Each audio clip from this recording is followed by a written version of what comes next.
legends, I hope you're all amazing. We are continuing the vintage rack odyssey today with the Dynacord DRP 20X. This is a stereo multi-effects processor, stereo inputs, stereo outputs that was billed as a stereo digital reverb, but it can do echo and time-based modulation effects as well. There's some really interesting multi-tap delays and some gated sounds available in it as well. This one definitely slipped under my radar. I had never even heard of it until patron saint of the channel and my friend Brian Hook mentioned it. He sent this one out to me so I could make this video. So send Brian some love in the comments section below. He's been an amazing supporter of what I do here on the channel. Let's take a very quick overview of what's going on. On the front panel over here on the far left, you've got your input metering and your input level control. There is a high and low switch. There's this foot switch jack that says mono on it. I'm assuming maybe you plug a foot switch into it, and when you want to hear everything summed to mono, you press the foot switch. Haven't used it, probably won't use it during the video. Got a bunch of buttons over here that are going to control the deep editing on these presets. We will start out just by hearing some factory presets. A nice big rotary encoder over here, more buttons, another one of those mono foot switches on the right, and an output level on the back. You've got stereo XLR and quarter-inch inputs, and you can choose between stereo ins or summed mono input. I'm going mono in, stereo out at the moment. Just keep in mind a unit like this was designed to be installed in studios as an all-around workhorse effects processor, probably alongside a bunch of other effects processors in there. So we are going to be hearing it on electric guitar, but back in the day, I highly doubt an electric guitar player would have gone, you know what I need in my rack? A Dynacord DRP 20X. But it's 2024 and I can do these things. Let's hear the clean sound and then the first presets.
So there's some basics from the preset library. It's fairly comprehensive, and I've really enjoyed going through the presets, dialing them up, and just noodling away. I think that's very much in the spirit of the way these units were designed. It was more about having sound designers do a whole lot of the work at the factory, and then you be able to just scroll through presets and go, I need a slightly larger or a slightly smaller reverb, or I need some echo or some chorus in there. The modulation effects sound really good, and I really like the delays in there. You can hear there is a really nice, distinct, kind of like fluffy quality to everything going on there. It's a weird thing to say about a digital unit, but not all digital units are created equally. I'd love to know what's going on before the conversion stages on here, if there's any super sweet analog front-end I/O, because this does kind of remind me sonically a little bit more of the high-end Lexicon and Eventide style gear in here. There's no like digital sheen or any of those negative connotations we associate with this old gear. It all sounds really musical. I don't want to say like warm, I'm going to say musical. You could use that on various instrument sources, and I'll put a bunch more examples up at the end of the video. But let's just talk about how you might go through and customize a preset on here. So what you can do is you've got couple of buttons down here. So if I press this one here, this is going to select the core algorithm. So I can come through, you can see echo and room, echo and plate reverb, VCO, echo, stereo. So that's a modulated delay in there. 2-channel echo, you've just got a straight through on there. There's a stereo chorus, stereo flanger, multi-tap presets, and then there's multi-tap 2x6 and multi-tap 2x3. Then you've got gated variations of everything in here as well as a freeze function on there. So there's a bunch of algorithms which give you kind of like dual mono presets as well. So you can have like echo on one side, reverb on the other, which I think sound pretty cool. Let's do this. I've been using this for a lot of reverb in here. Let's go to the, what do I want? I want those dual echo. So 2-channel echo, I'm gonna hit enter over here. So once I've got that, I can hit the parameter button over here. Now I can get in and tweak it. And this is not as straightforward as using like a software editor on a modern modeler, but it is a little less dense than, say, a PCM 80 or something like that. So your original signal, this is the dry signal. I'm running this kill dry at the moment, so I don't need that. Then we can come over to the effect level, which I'm not going to tweak. You've got bass and treble controls in basically every algorithm over here. And then you can set the left and right delay times over here. So what I find interesting is if you go to the right and you twist that, and then you go to the left and you twist that. It's not doing it on this one. On a few of the algorithms, basically, if you tweak the right side, it tweaks them both at the same time. And then if you go to the left, you can create an offset. So let's do this. I'll do 100 BPM on one side, and I'll do, well, let's say 150 BPM on the other side with my echoes. Then I can come over to the feedback. My 150 BPM feedback I'm going to bring down just a little bit over here. We've got some high damping in there. We've got the original again. So they're all the parameters for the stereo echo. Let's just have a listen to what it does.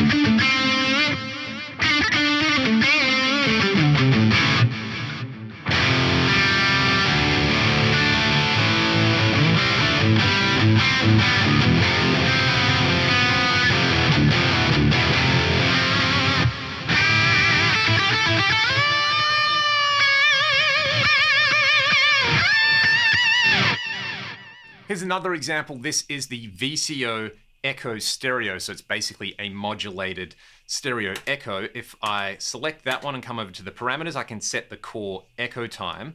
Then over here, I've got treble, I've got bass, I've got my effects mixing again. And what's interesting is you can set the overall, where is it? The VCO speed. So if I tweak this one, I'm gonna bring that down a little bit and maybe I'll offset it on each channel. There's that behavior where they're kind of like creating an offset and then tweaking it at the same time. So if I wanted to adjust that without doing it, how on earth do I do that? I think I have to set the left and then come over and set the right independently. Let's just have different rates on each side, and then we'll go to the overall depth. So So I'm going to go quite conservatively. Let's do like 4 milliseconds and 3 milliseconds. So we get this.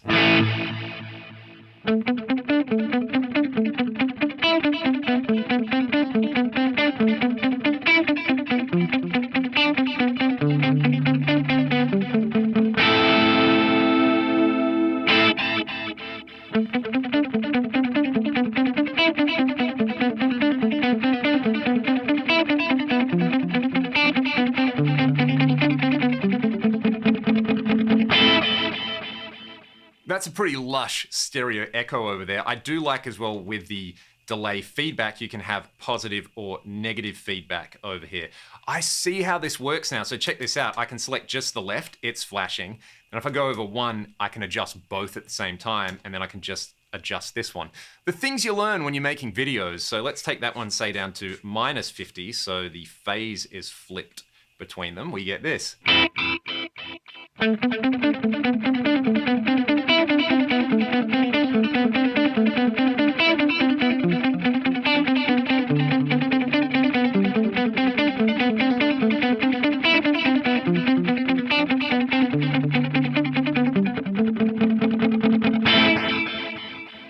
That is lush. I really, really like the way that sounds on there. I'll have to remember those settings. Let's try a different algorithm. The multitap delays in here I find really interesting. So we've got a couple of different multitaps, like multitap 2x3.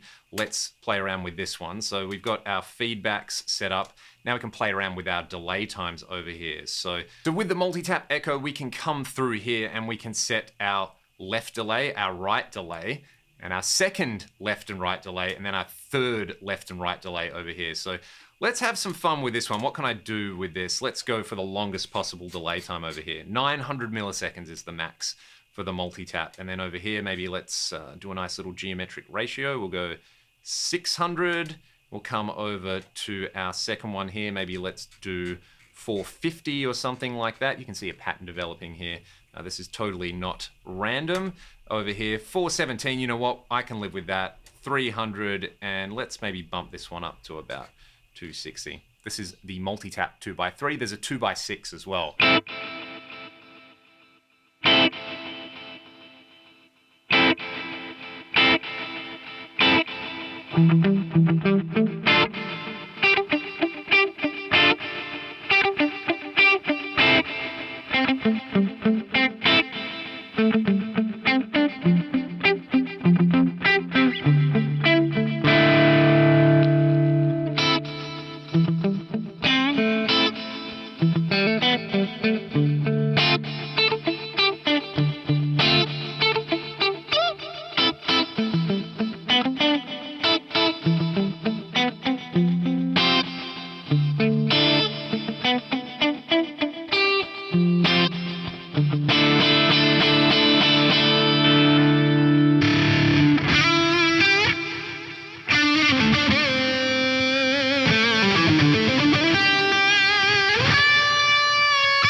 That sounds really, really good. I'm getting similar vibes to some of the multi-tap echoes in the Lexicon PCM70 here. I think the sound that just comes to mind, I probably said it earlier, is it's like fluffy. There's this lovely kind of like transient smear around everything on this.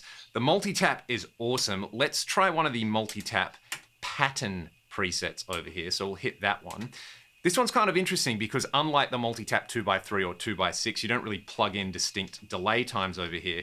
You select different clusters. So let's go type, I don't know, 7 for the cluster here on the left channel. We'll go type 5. I'm just picking some random values over here.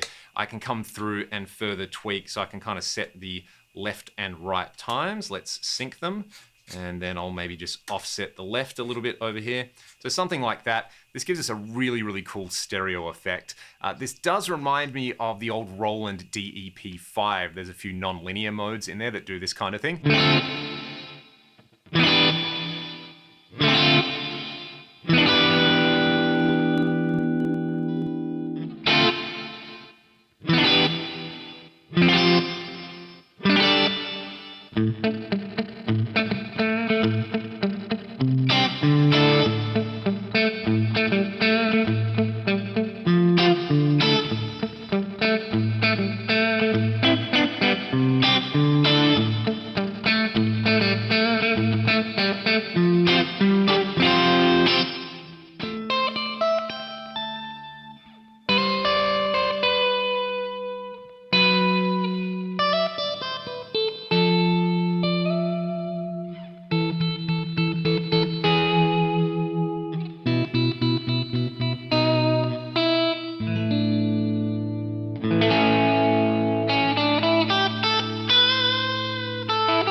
stereo chorus is pretty rad in here as well, going easy on the depth. Let's try around 10% there.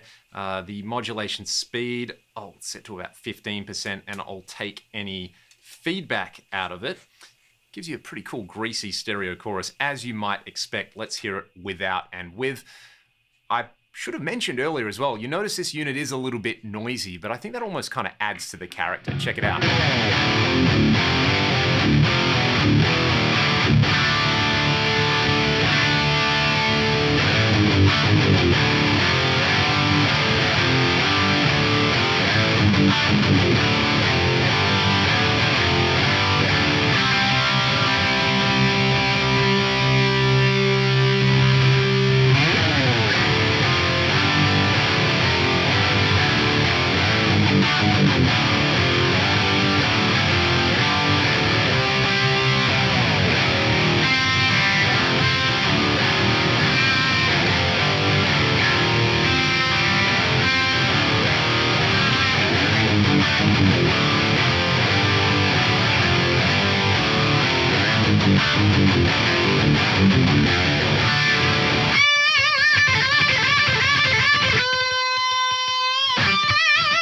The more I play this, the more I dig it. It's actually kind of annoying me a little bit because this is big, it is a little bit noisy, but man, it's got character. This, in parallel with something like an Eventide H3000, would be incredibly greasy. Use this for maybe the delays or the stereo chorus, and then use the Eventide for some micro pitch, or use the Eventide for delays and this for reverbs, or this for the stereo chorus and the Eventide for a big reverb.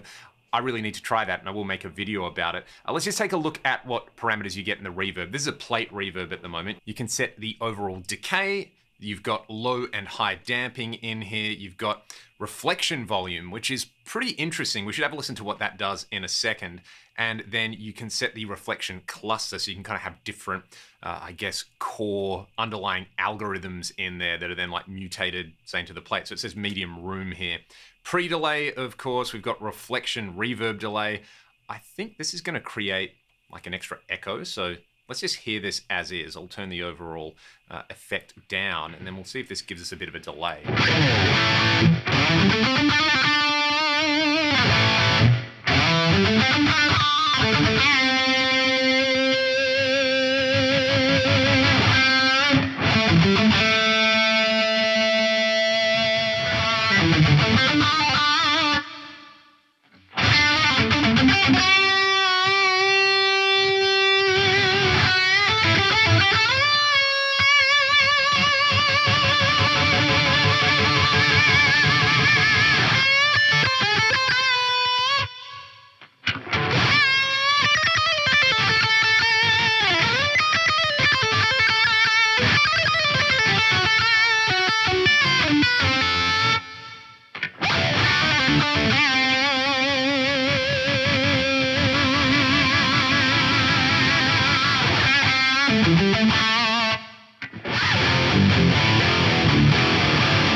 I'm not too sure what's happening with the reflection volume in there, but you can get a lot of decay out of this unit. And I kind of feel like the fact that it is a little bit noisy, like the noise floor is quite high on this, but then your reverb decays have that fluffy quality to them, that kind of adds to the vibe in there. If this was dead silent, you know, maybe the reverbs would come out sounding a little bit more metallic or something like that. But the fact you've got the juxtaposition between a bit of excess noise and then this very distinct reverb character in there, I think that's part of the vibe there. So I'll play you all out with a few more preset examples from this unit. I almost don't want to go too deep on this and tweak it. There's a bunch of presets I really like. I really like the core reverb algorithms in there. I really dig the modulation and the echo in there. This one is right at the top of the heap of units that surprised me. I thought there might be a few kind of like tinny metallic sounding reverbs, just judging from the era this was produced in, but the reverbs sound awesome. Everything in here is really musical and just kind of lush and inspiring. While it may not be a household name like a Lexicon or an Eventide, if you see one of these pop up for a decent price and you're into racks, you're into old studio gear, definitely worth trying out on there. Like I said, a little bit noisy. It's got some quirks in there. It's very fussy about gain staging, but for a unit I had never even heard of, this one really impressed me. I can kind of see why they're a bit of a cult classic with people in the know. Again, it's a unit like, if you know, you know. When people first get into racks, it's sort of like, oh, cool, Yamaha, Roland, Lexicon, Eventide.